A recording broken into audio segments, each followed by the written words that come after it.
I arrived at Hotel Lagos the night before, dehydrated and overheated.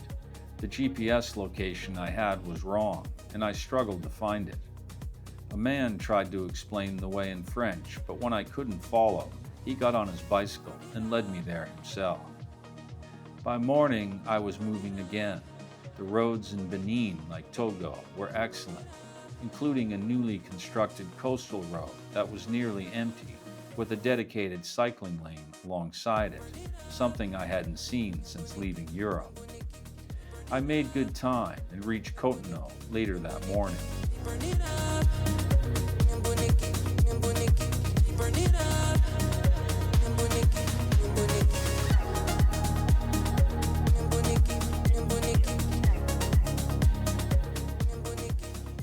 In Cotonou, the sculptures were exceptional, some of them palatial, but what stayed with me most was a long wall along the sea, covered in murals that seemed to stretch for nearly 3 kilometers.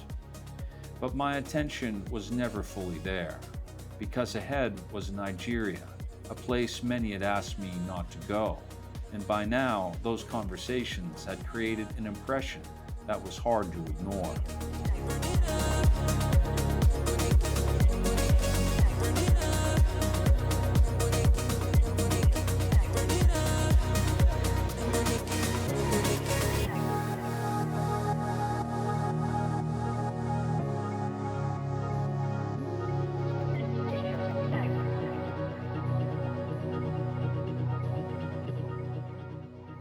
The border came and passed easily.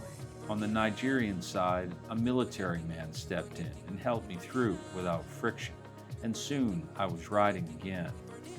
Almost immediately, the space tightened. Vendors lined both sides of the road. People walked directly in it. Movement was everywhere. And then the checkpoints began. Military, police, sometimes both. There were dozens of them. Well-armed men with rifles, others with clubs, but most of the time I was waved through without delay. That's been the pattern across much of Africa. I move and they let me pass, the motorcycles too. Beyond that, a brief stretch of open country, and then the outer edges, the first indication of Lagos. It's a city of more than 20 million people, still growing. You don't arrive all at once, you enter it gradually.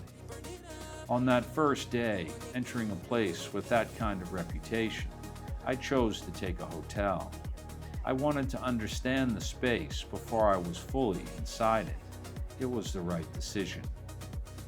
Even on the periphery, what I found was unlike anything I had seen so far. The trash, the homelessness, the chaos on the roads.